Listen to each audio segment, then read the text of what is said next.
سخر صوته لقضيتين، تارة ينشد بحب الحسين وتارة أخرى ينشد بحب الوطن.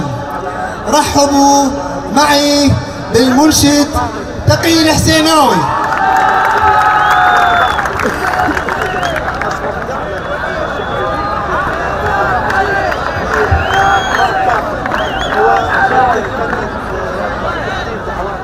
السلام عليكم جمهورنا العزيز ورحمة الله وبركاته. اليوم راح نسولف لكم سالفة، نسولف وننزل. أي واحد هسه من يتقدم لخطوبة أي بنية، راح تلاحظون أنه البنية أو أبو البنية أو أمها تشرط على الشاب شرط، صح لو مو صح؟ إلا هذا الشاب العراقي علي خطب بنية، قال عندي شرط واحد، شرطه انه وقت ما يحتاج الساتر يروح. قال يا بنت الحلال جايك على سنة الله ورسوله، خاف يحتاج الساتر ترى اروح، لا تقولين كسرت رقبته وظلمتني. عباله كلام عابر، وافقت.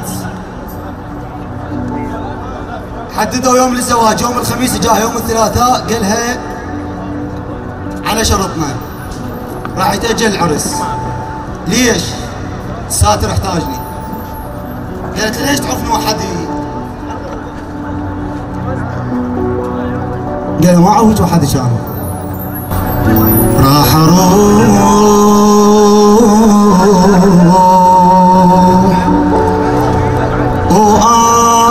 واخذيك وسط القلوب، حتى من اشتاق ليك تهدى الحروب.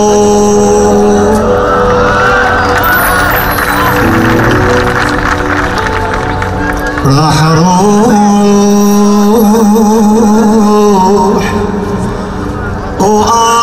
واخذيك وسط القلوب، حتى من نشتاق ليك تهدى الحروب. براسي ذكرك من يوم، بكل شحر السن من تصوم، اندعي لاستشهدي وهذا احلى حب، اندعي لاستشهدي وهذا احلى حب. وافقت يروح. ايش قالت له؟ الهي تو خاطبني ودفع نيشاني، وغير واحد ما اريد انثاني. رب ومين يوقع شهيد، طلب من عندك اريد، كون حور العين صيرا اني.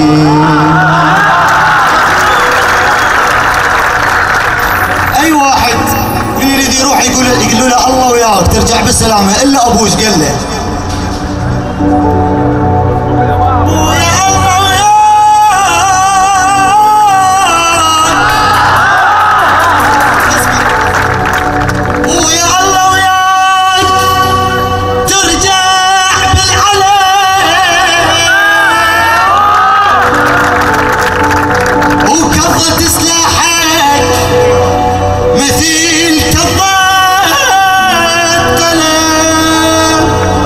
شخ مطيع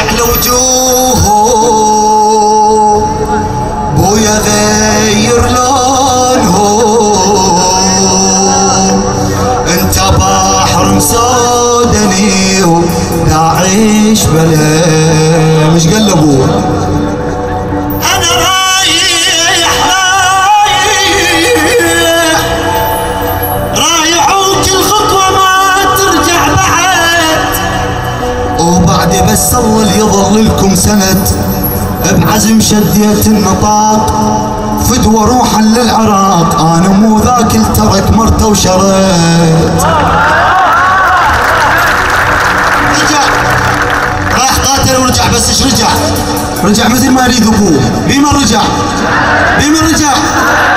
صدفه صاحبه بنفس الشارع عريس بس ربعه عرفوا اللي معرس عرس الدنيا راحوا المن اللي معرس ذاك العرس. كل احنا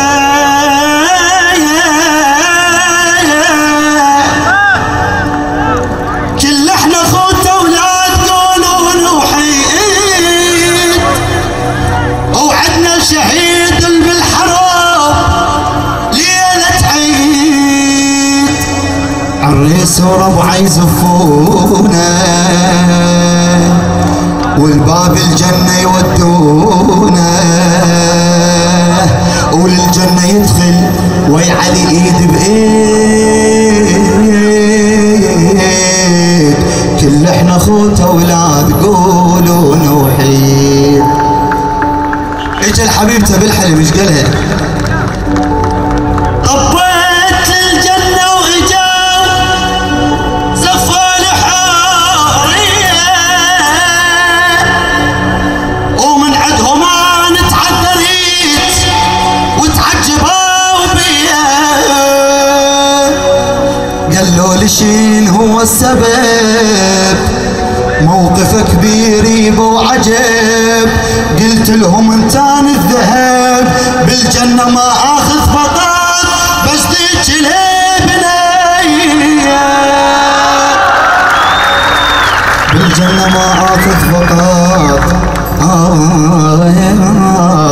بس ديك البنية